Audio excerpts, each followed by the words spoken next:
త్వరగా వాడి గతం గుర్తొచ్చేలా చేయండిరా. స్టోరీ కంటిన్యూ చేయరా. వీడి పేరులో ఉన్న సంతోషం వీడి కళ్ళల్లో కనిపించటం లేదు.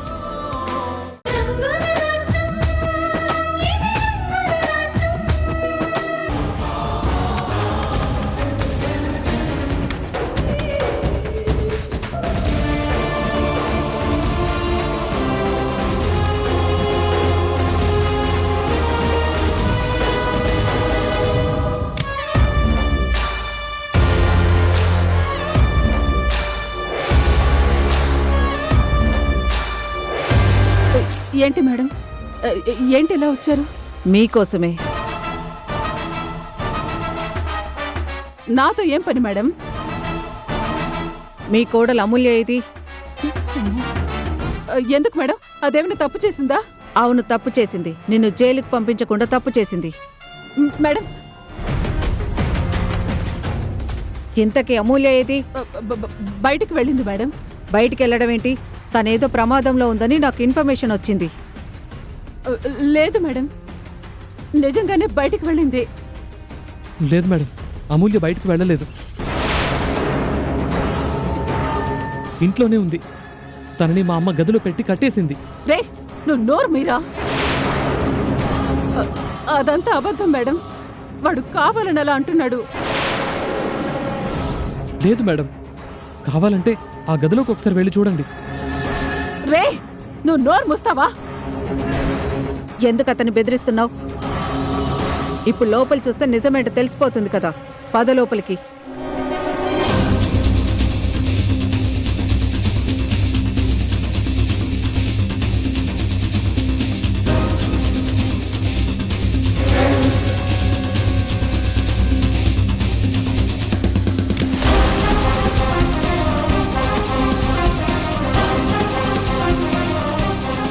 మేడం, మేడం,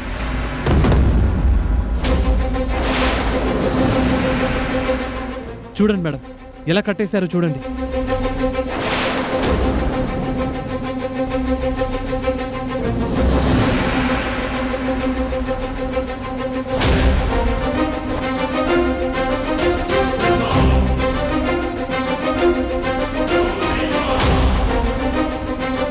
అమ్మో,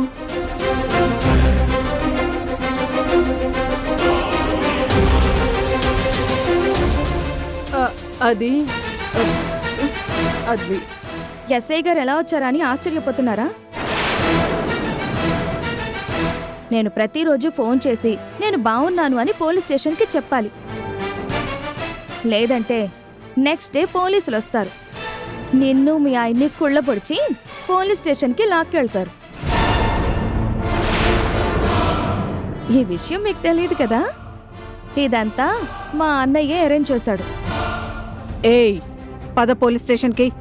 అమ్మా, వద్దమ్మా. ఏదో బుద్ధి గడ్డి తిని ఇలా చేశాను. నన్ను క్షమించమ్మా. నన్ను వదిలేయమ్మా. నిన్ను వదలడమా? ఇంపాసిబుల్. నువ్వు వస్తావా లాక్కొని పోవాలా?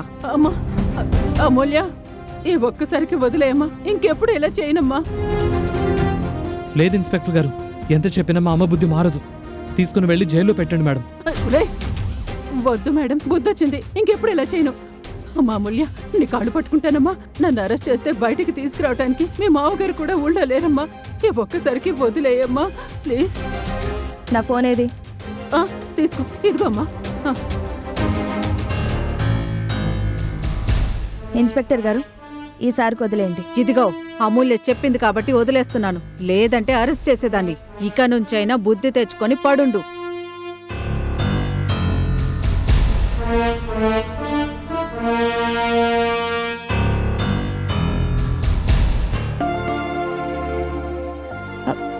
మా అమ్మ ఫోన్ చేసింది. ఏం చెప్పింది? మీ ఇంట్లో వ్రతం జరుగుతుందంట, అందరినీ రమ్మని చెప్పింది.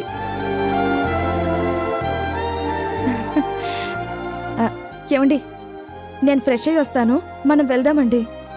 వద్దమూల్య, ఈ పరిస్థితుల్లో నేను రాలేను, నువ్వు వెళ్ళిరా. చూడండి అత్తయ్య, నేను వచ్చేంత వరకు ఇన్ని జాగ్రత్తగా చూసుకోవాలి.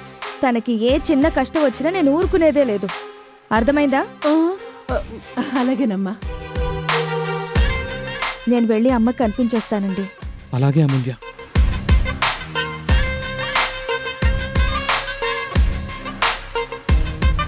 ఇప్పుడు అర్థమైందా? నిన్న ఈ ప్రపంచంలో ఎవరూ నమ్మరని. ఇంకోసారి అమూల్య జోలికెళ్తే తాట తీస్తుంది, జాగ్రత్త.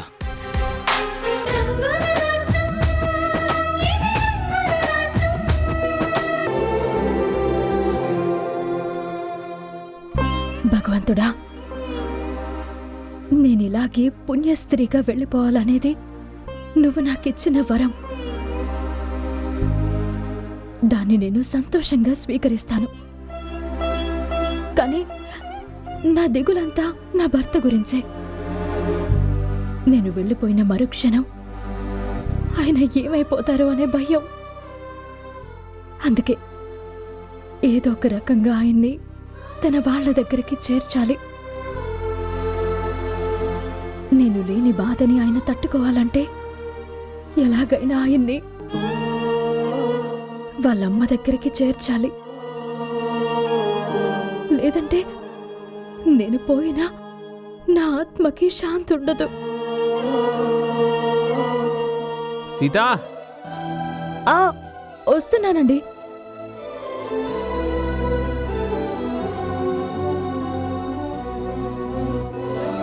ఏంటండి, మనం వ్రతానికి వెళ్ళాలి కదా, మీరింకా ఇలా ఉన్నారేంటి? రెడీ అవ్వండి. బాగానే ఉన్నాను కదా, వెళ్దాం పద. ఏంటి ఇలా వెళ్తారా? వెళ్ళి మంచి డ్రెస్ వేసుకుని రండి. పర్వాలేదులే సీత, ఎలా ఉంటే ఏముంది, వెళ్దాం పద. ఏంటండి మీరు? మీ అమ్మగారు ఎంత ప్రేమగా వచ్చి మనల్ని వ్రతానికి పిలిచారు. మనమేదో ఇష్టం లేనట్టుగా వెళ్తే ఏం బాగుంటుంది చెప్పండి? వెళ్ళి కాస్త మంచి డ్రెస్ వేసుకుని రండి.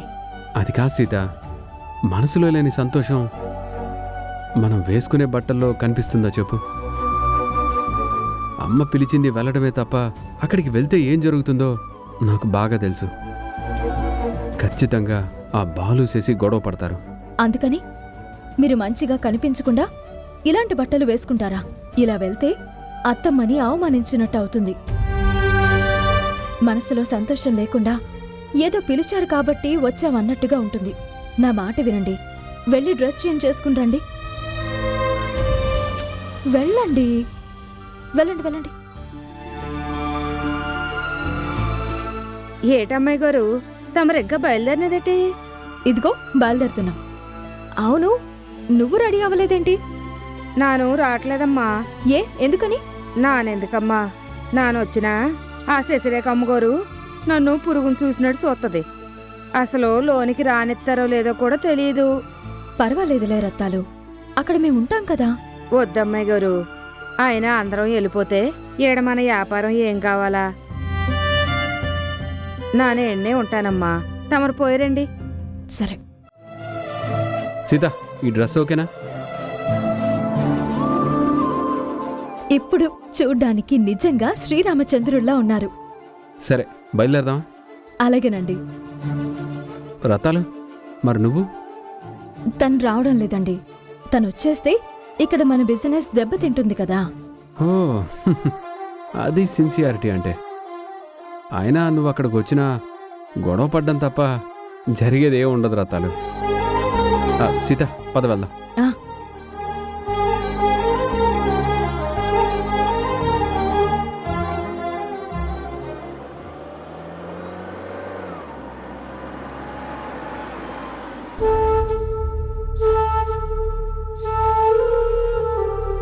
ఏమండి, మీతో కలిసి ఇలా ప్రయాణం చేస్తుంటే నాకెంత ఆనందంగా ఉందో తెలుసా? మన ఈ ప్రయాణం జీవితాంతం సాగితే ఇంకెంత బాగుంటుందో అనిపిస్తుంది. ఏంటి సీత, నువ్వేంటి కొత్తగా మాట్లాడుతున్నావు? మన ప్రయాణం జీవితాంతం కాకపోతే మధ్యలోనే ఆగిపోతుందా ఏంటి? ఏమో, మనం చెప్పలేం కదండి. చూడు సీత, నువ్వు అనవసరంగా ఇలాంటి పిచ్చి పిచ్చి డైలాగులు చెప్పి నా మైండ్ పాడు చేయకు. ఎందుకండి అంత సీరియస్ అవుతారు? మరి లేకపోతే ఇలా మాట్లాడితే నాకు బాధ వేదా? అబ్బా, నేనేదో మాట వరుసకి అన్నానండి. కానీ ఇలాంటి విషయాల్లో నేను చాలా సీరియస్గా తీసుకుంటాను సీత. అందులోనూ నీకు సంబంధించిన విషయం అంటే నేను చాలా ఫీల్ అవుతాను. నేను చెప్తున్నాను కదా, నీకు నాకు 70-80 ఏళ్ళు వచ్చిన తర్వాత కూడా మన ఇద్దరం ఇలాగే కలిసి కబుర్లు చెప్పుకుంటూ కారులో ప్రయాణిద్దాం. ఓకే?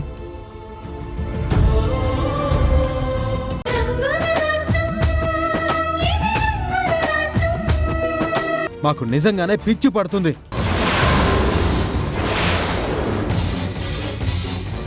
అంత తప్పు ఏం చేశాన్రా? నీకిష్టం లేకుండా రాముని సీతని ఇంటికి తీసుకొచ్చాను. అదే కదా నీ బాధంతా? అవును, తీసుకొస్తాను. నువ్వవునన్నా కాదన్నా వీళ్ళు ఈ ఇంటి బిడ్డలే.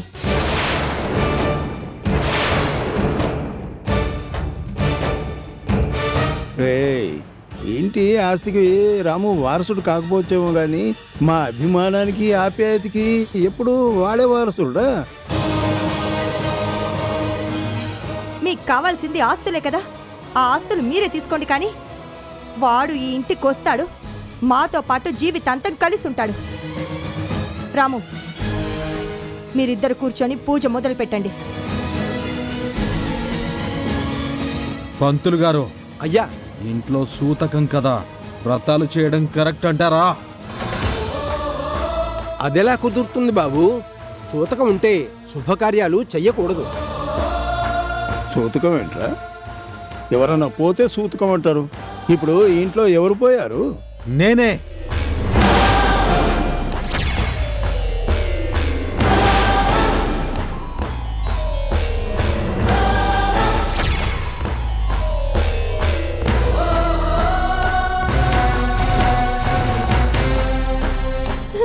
రే, ఏం మాట్లాడుతున్నావురా?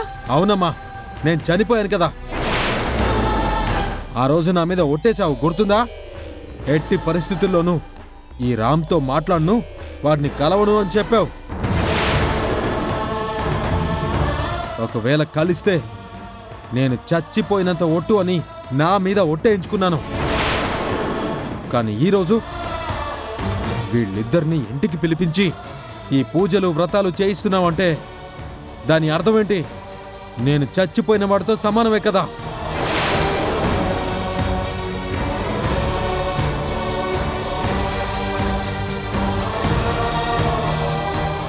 అందుకే చావింట్లో వ్రతాలు పూజలు చేయకూడదు అంటున్నాను. రేయ్, నోటికొచ్చినట్టు మాట్లాడకరా. నువ్వు ఎలాగైనా ఈ కార్యక్రమాన్ని ఆపాలని బాగా ప్రయత్నం చేస్తున్నావు, అది మాకు అర్థమవుతుంది. అరే, ఏదో మాట వరుస కొట్టేసినంత మాత్రాన నువ్వు చచ్చిపోయినట్టేనా? మరి ఇప్పుడు నువ్వు మా కళ్ళ ముందే తిరుగుతున్నావు కదరా, మరి దీన్నేమనాలి? ఎందుకురా వాగుతావు? మీరందరూ మాట మీద నిలబడే మనుషులు కదా. మాట పోయిందంటే ప్రాణం పోయిందంతో సమానం కదా. అలాంటప్పుడు మీరు మాట ఎలా తప్పుతారు?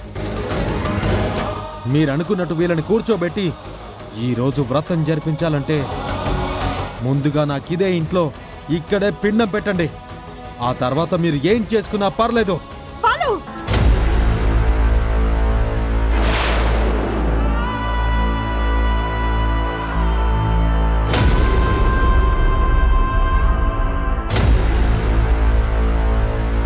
ఎందుకత్తయ్య ఆయన మీద మీ కోపాన్ని చూపిస్తున్నారు? ఆయన అడిగిన దాంట్లో తప్పే ఉంది. మీ కొడుకు కాని కొడుక్కి మీరిచ్చే విలువ మీ కన్ను కొడుకిస్తున్నారా? ఏం అర్హత ఉందని ఇప్పుడు వీళ్ళిద్దరిని మీరు తీసుకొచ్చారండి? ఇప్పుడు ఇలా వ్రతం చేపిస్తున్నారు?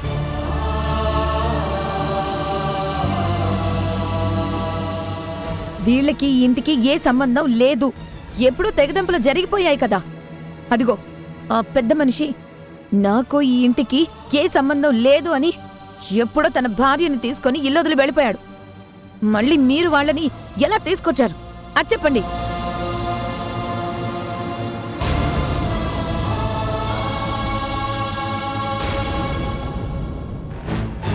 నిజంగా పెద్దవాళ్ళు వ్రతంలో కూర్చోవాలి అనుకుంటే మేమిద్దరం లేవా?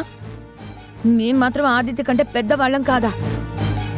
మరి మమ్మల్ని అడగకుండా వీళ్ళని ఇక్కడికి ఎందుకు తీసుకొచ్చారు చెప్పండి అత్తయ్యా.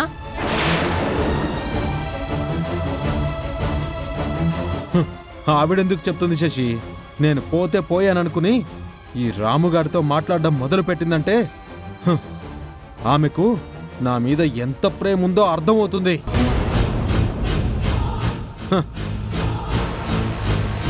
ఎలాగూ వచ్చావు కదా, ఇంటికి నువ్వే పెద్ద కొడుకు కదా. పెద్ద కొడుగ్గా నాకు పిండం పెట్టి ఆ తర్వాత వ్రతం చేసుకో.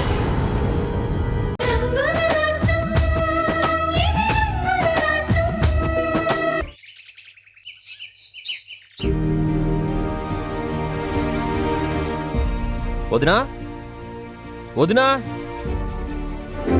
ఆదిత్య రా కూర్చో. ఒక్కడివే వచ్చావా? సైలెంట్ తీసుకుని రాలేదా?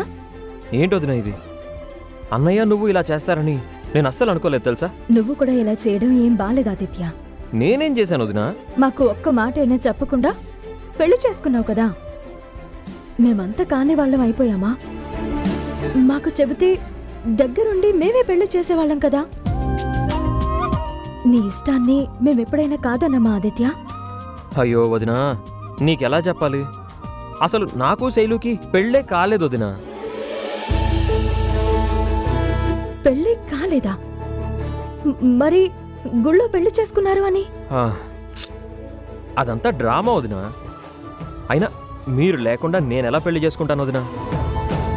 నిజంగానా? అవును వదినా. బాలు అన్నయ్యని శశి వదిన్ని దారిలో పెట్టడం కోసం నేను శైలు కలిసి ఆడిన నాటకం అది. లేదంటే ఇంట్లో అమ్మకి తాతయ్యకి రెస్పెక్ట్ లేకుండా చేస్తున్నారు. చివరికి తాతయ్యకి సర్జరీ చేయాలంటే డబ్బులు కూడా ఇవ్వలేదు వదినా. ఇటు మిమ్మల్ని అటు నన్ను అందరినీ బయటికి పంపించి ఆ శశి వదిన డీపీ గాడు కలిసి ఇంటిని ఆక్రమించుకున్నారు. అందుకే వాళ్ళ ఆట కట్టించడం కోసమే నేను శైలు ఆ ఇంట్లో చేరాం వదినా. మంచి పని చేసావు ఆదిత్య. ఎవరో ఒకరు వాళ్ళని కనిపెట్టుకుని లేకపోతే ఆ బాలు శశి ఎంతకైనా తెగిస్తారు. కానీ మీరు నా ప్లాన్ అంతా పాడు చేశారు వదినా. అదేంటి ఆదిత్య? అవును వదినా, మిమ్మల్ని ఎందుకు వ్రతం కోసం పిలిపించాననుకున్నావు? నిజం చెబితే మీరు వస్తారో రారో అని మాకు పెళ్లి జరగలేదు అనే విషయం దాచి మరీ మిమ్మల్ని పిలిపించాను. వ్రతం పీటల మీద కూర్చోబెట్టాలి, మీ చేతే వ్రతం చేయించాలి అనుకున్నాను వదినా. కానీ అన్నయ్య నువ్వు బాలు అన్నయ్య ఏదో అనగానే వెనక్కి వచ్చేశారు. ఆ వ్రతం చేశాక మీ ఇద్దరిని అక్కడే ఉండేలా అన్నయ్యను ఒప్పించేద్దాం అనుకున్నాను వదినా. మళ్ళీ మనందరం కలిసి ఉండాలి, మన అయోధ్య నిలయంలో అందరి సమక్షంలో నాకు శైలుకి పెళ్లి జరగాలని ఎంత ప్లాన్ చేసుకున్నామో తెలుసా వదినా? అసలు మీరిలా విడిగా బతకడం నాకు అస్సలు బాలేదు వదినా. అందరం కలిసి ఉండాలి, దానికోసం నేను ప్లాన్ చేస్తుంటే అన్నయ్య అలా వచ్చేయడం నాకేం నచ్చలేదు వదినా. నీకే కాదాదిత్య, నాకు నచ్చలేదు. మీ అన్నయ్య ఆ ఇంటికి రావాలని నువ్వెంత కోరుకుంటున్నావో నేను మీ అన్నయ్యను మీకు దగ్గర చేయాలని అంతే కోరుకుంటున్నాను. చుట్టూ నా అనేవాళ్ళు ఉండాలి. అందరూ ఉంటేనే ఆయన్ని బాగా చూసుకుంటారు. ఆయన వాళ్ళ ఆదరణ లేకపోతే బాధలోంచి బయటపడటం చాలా కష్టం ఆదిత్య.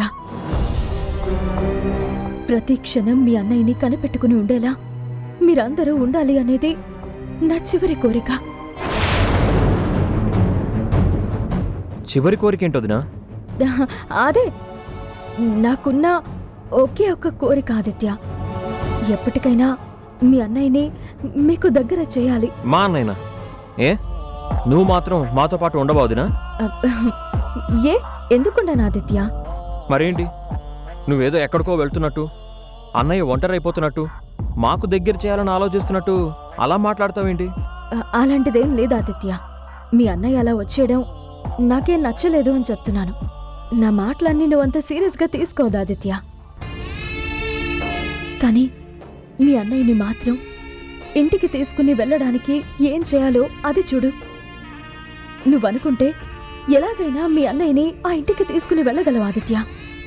చూస్తాను వదినా, దేనికైనా టైం రావాలి. అంత టైం లేదు ఆదిత్య. వీలైనంత తొందరగా ఆయనకి అమ్మ తోడు దొరికేలా చెయ్యి. సరే వదినా, అన్నయ్యకి నేను వచ్చిన విషయం చెప్పొదినా, నేను మళ్ళీ వస్తాను. ఆదిత్య ఆదిత్య ఎక్కువ సమయం తీసుకోకుండా మీ అన్నయ్యని ఆ ఇంటికి దగ్గర చెయ్యి.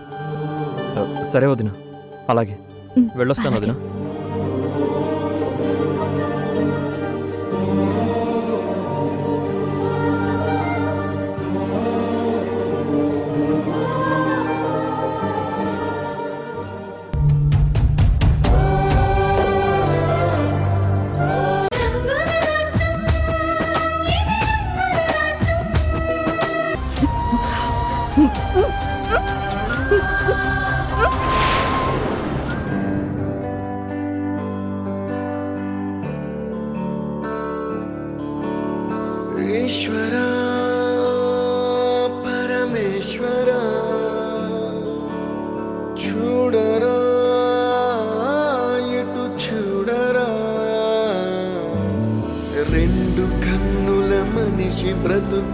గుండె కన్నుతో చూడరా, ఎదుట పడని వేదనలను నుదుటి కన్నుతో చూడరా.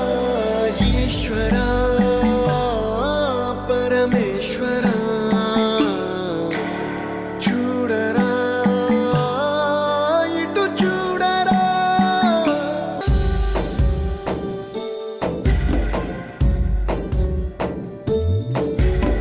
నువ్వు రాసిన రాతలిచ్చట మార్చుతూ మార్చుతుంటే నేలపైన వింతలన్నీ నింగి కన్నుతో చూడరా. ఈశ్వరా పరమేశ్వరా చూడరా, ఎటు చూడరా.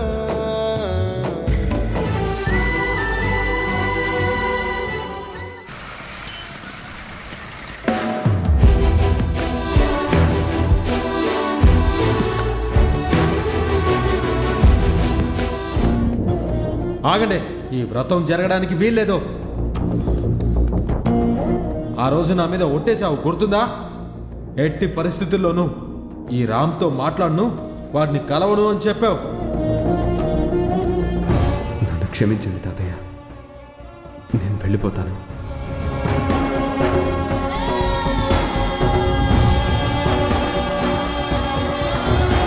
ఏంటత్తయ్య, మీరు ఆ రామ్ కలిసి మమ్మల్ని నాశనం చేయాలని కంకణం కట్టుకున్నారా? ఏంటి శశి, ఎందుకలా మాట్లాడుతున్నావు? నాతో గొడవ పెట్టుకోవాలని వచ్చావా? మీతో గొడవ పడే పరిస్థితి మీరే తెచ్చుకుంటున్నారు అత్తయ్య. అసలు మీ ఉద్దేశం ఏంటో చెప్పండి. మేం నాశనం కావాలి, ఆ రామ్ సీత బాగుండాలి, వాళ్ళని ఇంట్లోకి తెచ్చి మమ్మల్ని బయటికి నెట్టేయాలి, అదేనా మీ టార్గెట్? మీ మనసులోని ఉద్దేశం అదే అయితే డైరెక్ట్గా చెప్పేయండి అత్తయ్య. ఈ డ్రామాలని ఎందుకు? నేను నిజంగా డ్రామాలు చేసుంటే నువ్వు మీ నాన్న ఈ ఇంట్లో ఒక్కరోజు కూడా ఉండేవాళ్ళు కాదు. రాము సీత ఇంటి నుంచి బయటికి వెళ్లేవాళ్లే కాదు. నీకు బాలుకి ఈ ఇంటికి ఎవరొచ్చినా నచ్చరు. నలుగురు ఇంట్లో నవ్వుతూ కనిపిస్తే తట్టుకోలేరు. అందుకే అందరి మీద ఏడుస్తూ ఉంటారు. ఏడవలసిన అవసరం మాకు లేదత్తయ్య. మీరు చేసిన పనులకే మిమ్మల్ని అడుగుతున్నాను. అంత తప్పేం చేశాను? రామ్ని ఇంటికి పిలవటం తప్ప? బాలు కన్న తండ్రి మీద చెయ్యెత్తిన దానికంటే నేను చేసింది తప్ప? అదే మీరు మనసులో పెట్టుకుని రామ్ చేత బిజినెస్ పెట్టించి మాకు రావాల్సిన కాంట్రాక్ట్లన్నీ తనకొచ్చేలా చేశారు. రాణి ఇండస్ట్రీస్ అనే బ్రాండ్ వాడుకొని మా బిజినెస్ ని తన వైపుకు డైవర్ట్ చేసుకున్నాడు. ప్లాన్ ప్రకారమే మమ్మల్ని దెబ్బతీయాలని చూస్తున్నారు. అలాంటి ఆలోచనలు నా రక్తంలోనే లేదు. కష్టపడటం మాత్రమే నేను పిల్లలకి నేర్పాను. అలా కష్టపడ్డాడు కాబట్టే రామ్కి సక్సెస్ వచ్చింది. మీకెప్పుడు ఎదుటి వాళ్ళ మీద పడి ఏడవటమే తప్ప మిమ్మల్ని మీరు బాగు చేసుకోవాలని ఎప్పుడు ఆలోచించారు?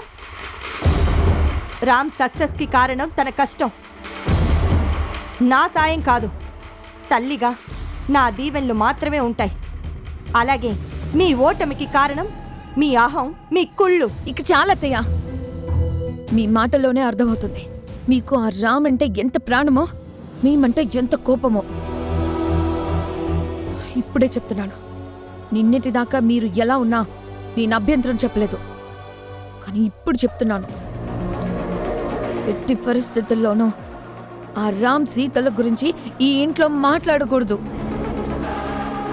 వాళ్లే మీకు ఈ ఇంటికి సంబంధం లేదు అని వెళ్ళిపోయారు. మీరు వాళ్ళని పట్టుకొని వేలాడకండి.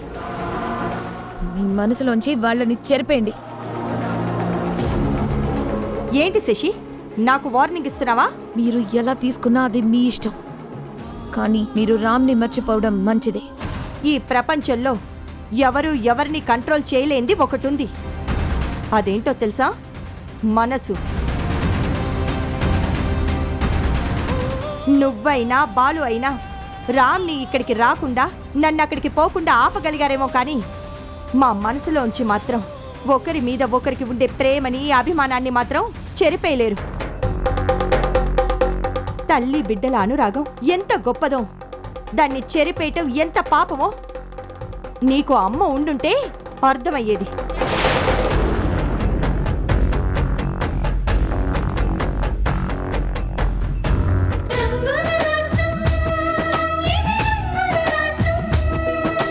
ఇలా అడగచ్చో లేదో నాకు తెలీదు, కానీ ఒక్క విషయం మిమ్మల్ని అడగచ్చా? ఏంటో చెప్పమ్మా.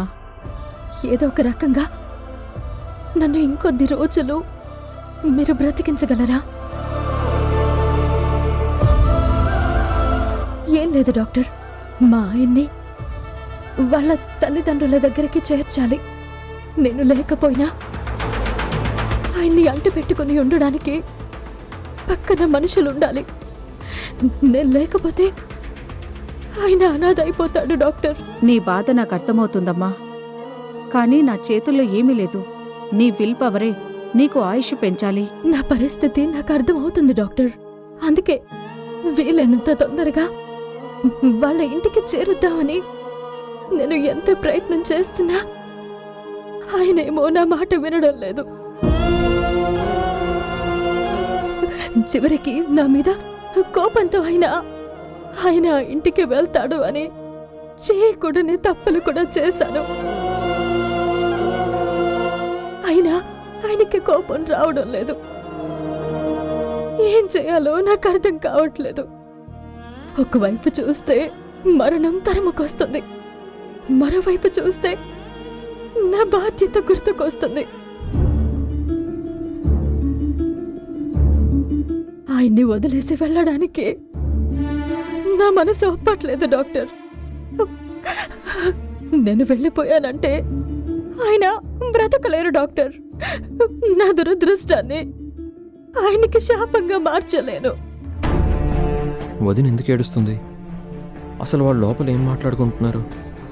నిజమేనమ్మా, దేవుడు అందరికీ అన్ని వరంగా ఇవ్వడు. మీ ఇద్దరి మధ్య ఇంత అపురూపమైన దాంపత్యం ఉండి కూడా మీ ఇద్దరు కలిసి ఉండే అదృష్టమే లేదు. ఈ జబ్బు నీకు శాపంలా మారిందమ్మా.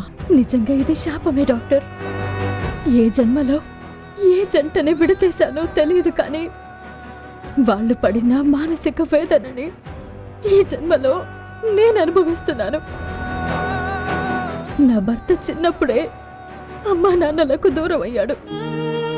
మరో అమ్మా నాన్నలకి ముద్దుల కొడుకుగా మారాడు. ఆ తర్వాత ఆ ఇంటికి దూరం అయ్యాడు. ఇప్పుడు ఆయనకి నేను తప్ప ఎవ్వరూ లేరు. ఇప్పుడు నేను కూడా దూరం అయితే ఆయన ఏమైపోతాడోనని నాకు చాలా భయంగా ఉంది డాక్టర్. చూడమ్మా, ఆశ మనిషికి ఆయుష్ పోస్తే భయం బ్రతికేవాడిని కూడా చంపేస్తుంది. నీ ఆయుష్ పెరిగి నీ భర్తను బాగా చూసుకుంటాననే నమ్మకంతో బ్రతుకు. నేను రాసిచ్చిన మెడిసిన్స్ కంటిన్యూ చేయి. అలాగే డాక్టర్. సరేనమ్మా.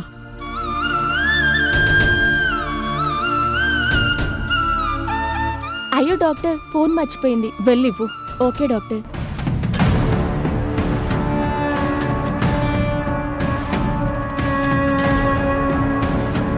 సీత గారు, మీరు మొబైల్ మర్చిపోయారండి. Thanks sister. సీత గారు, మీకేదైనా ఎమర్జెన్సీ అయితే నాకు కాల్ చేయండి. వెంటనే డాక్టర్ గారిని కలుపుతాను. డాక్టర్ గారు వేరే పేషెంట్స్ని చూస్తున్నప్పుడు కాల్ అటెండ్ చేయరు. అలాగే సిస్టర్, థ్యాంక్ యూ.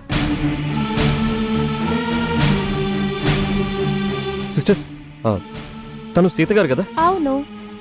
ఆవిడ మీకు తెలుసా? తెలుసు. ఇంతకీ ఆవిడ ఇక్కడికి ఎందుకు వచ్చారు? మీకు తెలీదు అనుకుంటాను. ఆవిడకి బ్రెయిన్ ట్యూమర్.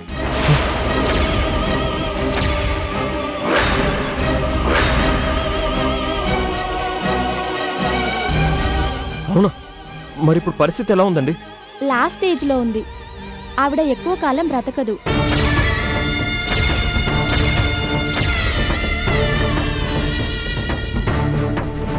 పాపం చిన్న వయసులోనే ఇలాంటి పరిస్థితి వస్తుందనుకోలేదు.